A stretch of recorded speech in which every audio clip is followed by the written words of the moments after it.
Another thing just that works really well with family offices in general is de-risking the relationship transaction. When I reach out to a billionaire and ask him to answer my 3 questions, he doesn't owe me anything. It was only by using a sense of humor that Mark Cuban acknowledged I exist on planet Earth and answered my 3 questions. And with Tony Robbins, it's only because I helped the CEO of an AI company that's backed by Tony, and then he answered the 3 questions. When you reach out to anybody for their time to look at your deal, even if they're a peer, they don't really owe you an email response, right? They're busy with their day. They didn't sign up, and they're not obligated to reply to the ideas that people send over by the hundreds per day or per week. And so what I found is that you have to really keep that in mind. No matter how exciting you think the idea is to you, the person doesn't owe you any of their time. And so figuring out how to de-risk that is really important. Our influence and persuasion mastermind, our investor mastermind in October in Scottsdale, Dallas, and New York will go into this. But basically, with Dan Sullivan, as a business coach, I had 1 year where I listened to all of his podcast episodes, read every book he had written, and I joined his coaching program. But I joined it after I had already made so much money off of the great ideas he had shared that it was like no risk to do so, right? He had de-risked that relationship transaction. So I was trying to keep that in mind.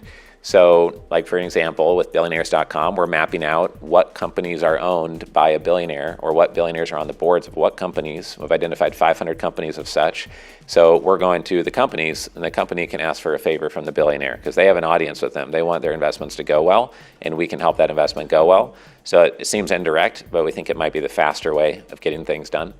And so just thinking about how to de-risk that relationship transaction so you're the one who is taking the risk. You're the one that's doing something for that other person before you're asking them to do something for you. Sometimes that's giving them a structure that gets them less dilution as they raise capital. Sometimes a new client. Sometimes it's connecting the son of a $100 million family with 2 other sons of 2 other $100 million net worth families. It's not like a consulting service. It's just something helpful that builds a relationship. Jack Welch, is famous in trying to clean up GE and make sure they're number 1, number 2, or just get out of the niche. And that was something I mentioned that I saw in Vienna. It was just that a lot of the families, they wanted to dominate the small niche they were in or be number 1 in the niche and really be very clear about that and not be in the middle of a herd and just like one like everybody else. And so I know for me running this investor club, the people who are doing something different obviously are the more memorable ones. And the same with hitting somebody's email inbox with your offering. If you're doing what everyone else is doing, then you're kind of dead in the water. The other thing I wanted to emphasize is just that when really great deals get done, it's usually a 1 out of 1,000 type deal. It's not 1 out of 10 deals or out of 100 deals.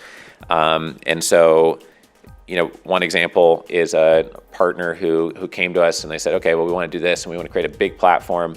And other people in the space who had done that before basically said, oh yeah, well, if you help us with this and give us all this momentum, all this help, then we'll give you 5%.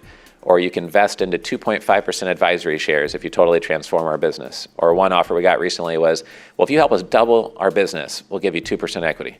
It's like, well, why don't I double my own business where I own 100% equity? It's like, it doesn't really compute, right? You have to think about it from their perspective. And so creating something that's fair and win-win is not easy to do, but having a whole bunch of structures in your arsenal, a good attorney, experience, hearing everyone on stage, will hopefully find creative ways. Sometimes you can have somebody have no equity on what you've done to date and then participate in the upside at starting at ground zero, and they have a right to profits above or earnings above or valuations above where you are right now. So they don't get a free lunch, but they get part of dinner going forward, right? Other times it can be a right of participation at an exit. Other times it is they've grown a sandbox and they've grown it up to this level, and you see something parallel you could create and you could be equal partners in that new sandbox.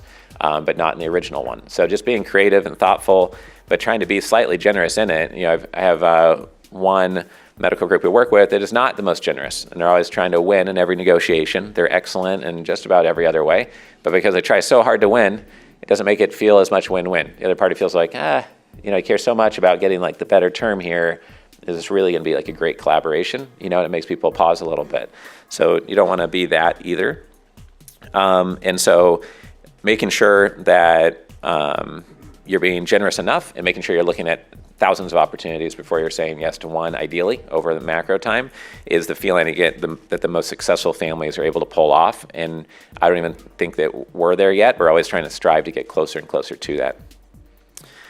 The other thing is that a lot of families tell me that some of the best deals and the best relationships, best joint ventures are done with people they met 5, 7, 10 years ago, which is pretty depressing for some. Like the person who told me that once over one of our dinners said, well, it's depressing to say out loud, but the best things we ever get done, we've known the people for 7 to 10 years. And people might come to this event as an investor or someone raising capital being like, oh, well, I need something done in 7 to 10 weeks. That's why I'm here, 7 to 10 months.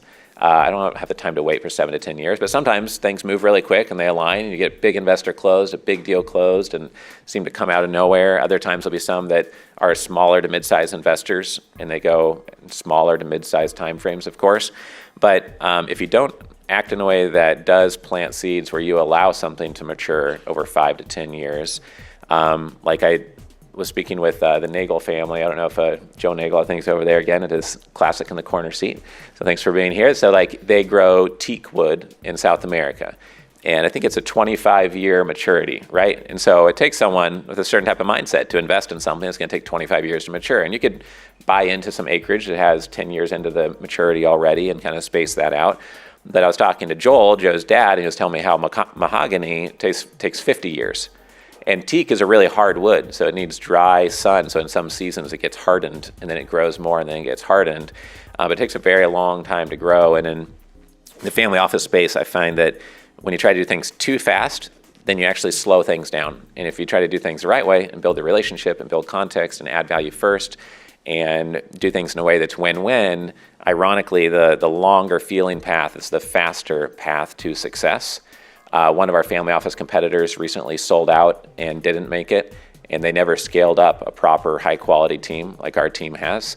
And I feel like a lot of our success is putting out the books and the thought leadership and trying to add value first and do the right thing. So just having a real long-term mindset, but everyone has to have some wins, short and medium term, or you can't survive and pay your staff and grow or do any marketing, of course, right? So you have to find that right balance. The other deal transaction example I wanted to provide is our acquisition of the largest social media asset in the dental space. They did not want to sell. At first, they wanted a multi-million-dollar valuation. Then we figured out why they wanted that. Well, really, they just cared about holding on to one little piece of the deal for a certain reason. And we said, okay, well, why don't we buy it and you just hold on to that one little piece of the deal? We don't care about that piece at all. And then they agreed, and we paid 1/6 of the valuation that they had first come out of the gates for. And they stayed on as a partner to make sure that the management of the groups went well, et cetera. And they've been a helpful partner since, and they're motivated to be at the table. And we would have had to pay 6 times more if we didn't figure that out. And in Sam Zell's book, he talked about a multifamily development. They're trying to buy up all the land, and one 80-year-old would not sell her piece of land no matter what. All the brokers, everyone gave up trying to get her to sell. So Sam went there himself as a billionaire to this 80-year-old's single-family home, this 3-bedroom home, to meet with her. And they said they had coffee at her house and got into really why she would not want to sell. She said it was because her dog was buried in the backyard. So they exhumed the dog very carefully, moved it to wherever she wanted it to move, and then she was fine selling. So sometimes weird stuff like that might be related to, oh, well, if we can have my son be in charge of this, then it's going to help groom my son. So we'll do this deal, because he's always been passionate about commercial real estate debt, or he's always been passionate about learning how medical practices work. So helping groom the next generation, or keeping something in the deal, or just thinking about why the person may not want to sell, and then predicting that and saying, oh, well, we could do it like this, but if you value running this dental group, or if you value running your expo or publishing your magazine or whatever the asset is, why don't we just keep you in there as president and I'll be CEO, and you'll still have some equity, you'll still have upside. When we sell again, you'll get a second exit. And just thinking through those moves along the way. I know a lot of you have learned to do that already, but those are just a couple examples of it happening with a billionaire and then just in our own investments.